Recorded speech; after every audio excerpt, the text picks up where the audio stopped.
guys hear everything okay back there? Sounds good? All right, we get the thumbs up, so that's always a good thing. Again, I'll ask anyone who wants to come in and take advantage of the chairs, feel free to do so if that's what you're most comfortable with. Welcome. I think I can speak for our entire, graduating class of 1993 from Plymouth Regional High School and saying thank you so much for coming out here, especially on a day like today, to help us really celebrate and remember a dear friend and fellow classmate, Jared Van Aalst. Even despite the rain, it's very nice to be back. It was certainly fun to see some of the football game today, and it's been great. A lot of our classmates have talked about the changes at the high school, some new faces, all of these great faces here in front of us, new students. But it's also really nice to see how many things haven't changed and see a lot of familiar faces. Mr. Lenahan, Mr. Parsons, I know Mr. Williams was going to try to make it. I'm not sure if he's here, and many, many more, too many to count, of people who, a lot of us have grown up with. And, from someone who has not lived here for the last 20 years or so, I've been out in different communities, I would say something that I really didn't understand or ever appreciate while I was here was the amazing sense of community and togetherness that is present here and connectedness that people have. And I've been really moved through this whole process of how many people have really contributed to the bench dedication and really supporting and celebrating Jared throughout this entire process, from the planning perspective all the way through to today's event and to you all being here.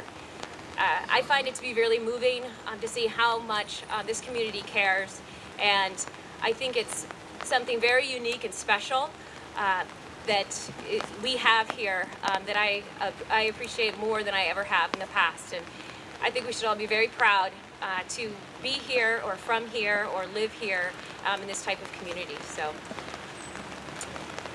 specifically, we wanted to welcome our fellow classmates, many of them who I got a chance to say hello to, some of them who are behind us here, and thank them for their contributions financially and for coming out. Also, the great administration here at Plymouth Regional High School, the faculty and staff, the great athletics department, who we will never forget, most of us who have been a Bobcat.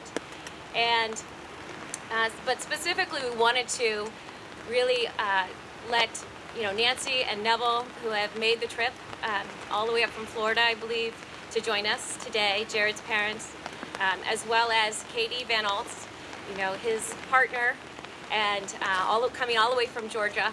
So welcome from all of us.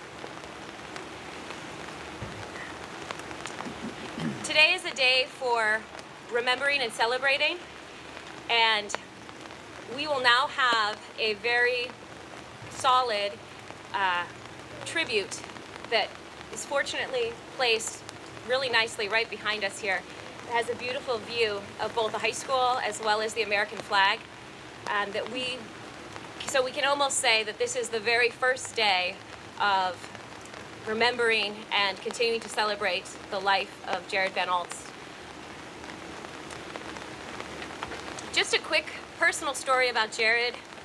I'll never forget the time Jared and I first met. A lot of you who have come from the area schools and come to the high school, you know what it's like in September of your first freshman year. And it's a little bit overwhelming. Everything's kind of a blur, and you're meeting lots and lots of people. And I'm sure that Jared and I had talked before, and I'd seen him. But the very first time we actually met was, had a real conversation, was actually after soccer practice. And we were down, I think it was what was then called either the Down Under or it was called the Treehouse Restaurant. I'm not entirely sure. No, it's the thrift. There's a thrift store, I think, right down in there. But that's where we were. And unlike today, it was a beautiful September day, and it was just fantastic. And everybody had come to pick up their kids. I think my parents are in the audience.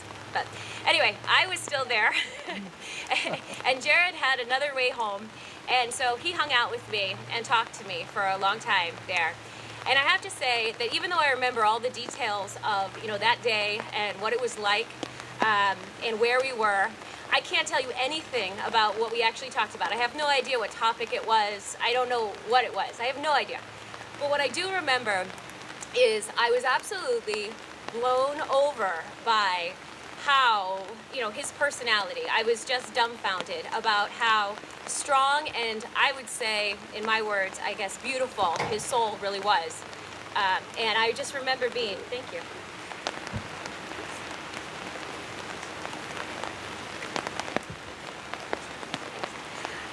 I just remember really just being struck by this individual when I had met him for this first time.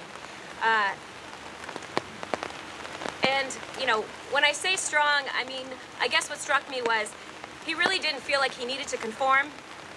He didn't seem like he needed to impress anyone. He really meant what he said, and he really said what he meant, even if it wasn't what you wanted to hear, which was something I always really respected about him. And, and if he really cared about you, you really knew it. You really felt it. And he wasn't afraid to share it. He was genuine, and he always wanted to do what was best in every situation, no matter how hard or the cost. And to me, when I say his soul was beautiful, it was that he was one of the most genuine and perceptive and caring people that I had met.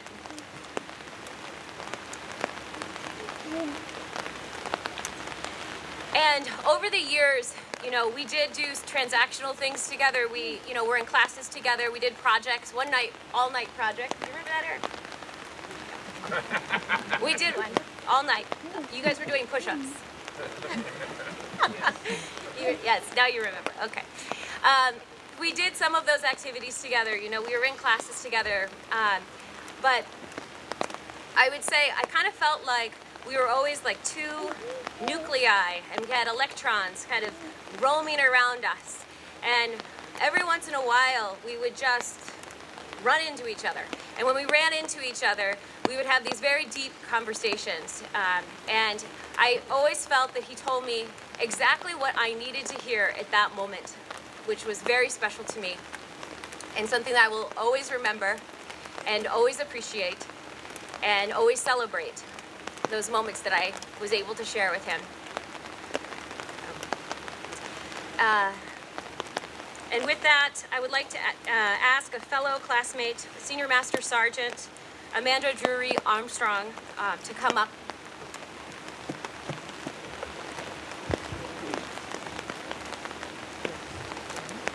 Good afternoon. This poem is called The Hero's Path. You risk your life for others each and every day, understanding the potential cost that someday you might pay. For such is the path of a hero, terrain where only the brave would go. 'Tis like a mountain pass, narrow and rugged, far from the peaceful valley below. Yet you walked that difficult path daily, seeing harsh things while doing such good. And we loved and respected your courage more than you understood. You were a blessing to countless people through your selfless and courageous deeds, and you comforted many worried souls, their guardian angel in an hour of need. Now, you deny that you were a hero. In fact, it's a title you'd quickly dismiss, but every day you proved it by the way you chose to live.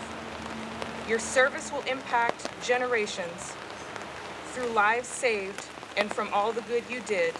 Truly, you were our hero, and we all thank God that you lived.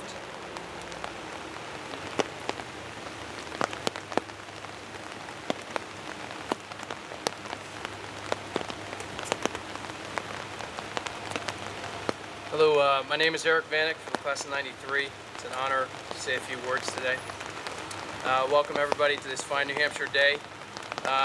I'm not going to lie to you, I think Jared actually called this weather in because that's the kind of guy that Jared is.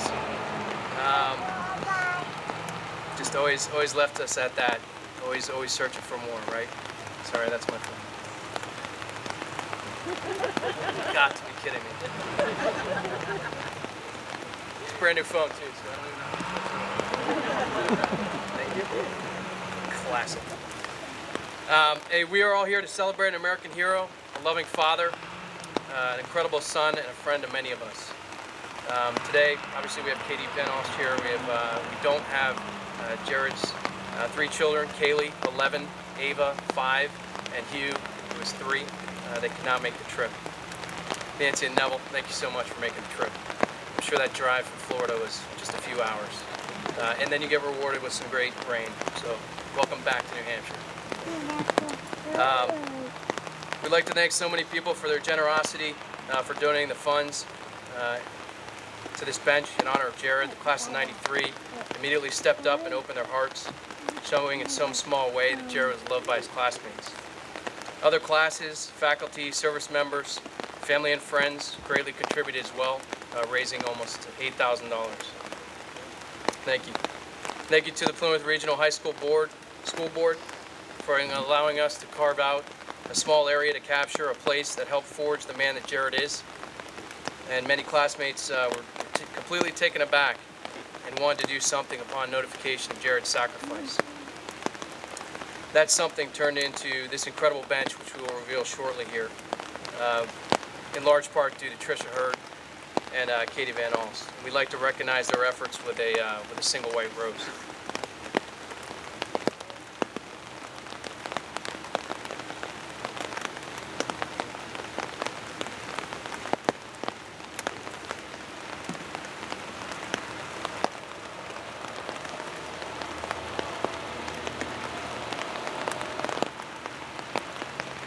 We want to thank the school board for their instrumental efforts in getting this remarkable reminder of Jared in our hometown. I'd like to thank Principal Parsons and the many faculty who share the grief when we lose great Americans like Jared Van Aalst, class of '93, Doug DeCenzo, class of '95, Mark Dakota, class of '08.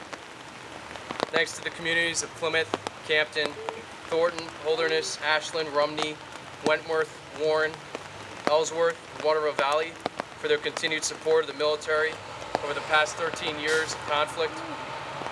The police, the fire, state troopers, government servants, local businesses who have taken the time to bring back our fallen to their hometowns with honor. The patriotic fire burns bright in the Plymouth regional area, and myself as a Army officer, we truly appreciate and cherish this.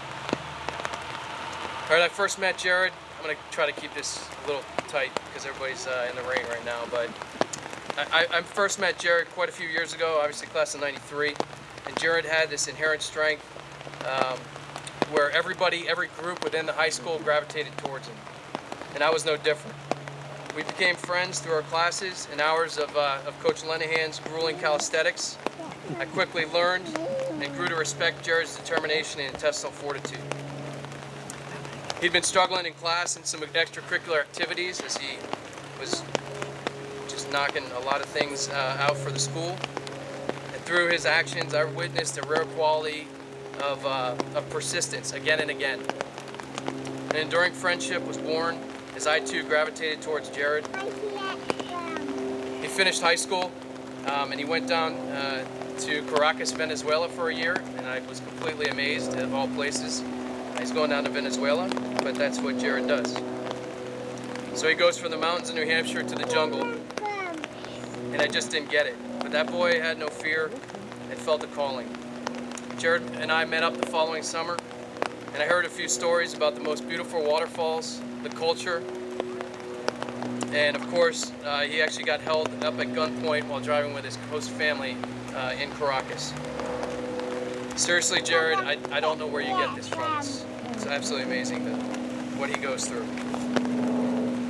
I then visited Jared at Rensselaer Polytechnical Institute, which is one of the best engineering schools in the nation. He was taking a full course load, playing football, and doing ROTC to earn a commission as an Army officer. He was doing very well, but I could tell that something wasn't right. Jared later confided that he was leaving school and enlisting with an Airborne Ranger contract in the Army. See, Jared knew that he was a hands-on guy. He is a doer in every sense of the word. And at that moment, I truly learned that you have to live your own dream. Jared has never been and never would be a conformist to what society expects. I realized the irony of that in his joining the regimented military, but that's because he was making the choices he wanted. Over the years, I saw Jared's tenacity, bravery, and leadership in service to this nation. I would be remiss if I didn't share just one small Iraq story with you. So while I was serving in Mosul, Iraq, I was on a night schedule and just finished an aviation mission. I got back to my bed and just fallen asleep. I heard a knock on the door, and I proceed to the door and get blinded by the rising sun. I see the silhouette of a guy, and then my eyes focus and see this pretty built guy with a big old beard that's about as big as Mike Rossi's, one of our other classmates. Somewhat agitated by this disturbance, I looked sternly into his eyes. Could it be? No way. It was Jared. He tracked me down in an active combat zone. And no kidding, we hugged for at least a minute, which is a very long time for two special operations guys. We met up each night over the next, I think, 3 nights. And honestly, it was some of the best days of my life. We reminisced about family, experiences, and the hours of conversations that we shared in the backyard, Neville, over the campfires that Jared and I used to make. Our time culminated with Jared asking if I would re-enlist him on the flight line. There is no higher honor professionally and personally than re-enlisting Jared for future service to the nation during a time of war. Jared served with incredible distinction over his 15 years in the military. His time in Iraq and Afghanistan demanded everything. I'm not kidding when I say Jared was in harm's way on a daily basis. He grew to become a phenomenal non-commissioned officer in the Army. We call them the backbone of the Army. Jared dedicated himself to molding the next generation of special operations warriors. He coached, mentored, and taught the soldiers and special operators how to successfully execute their mission in hostile territory. Remember, I told you Jared was a man of action. He always led from the front and never asked anything of his subordinates that he had not already done multiple times.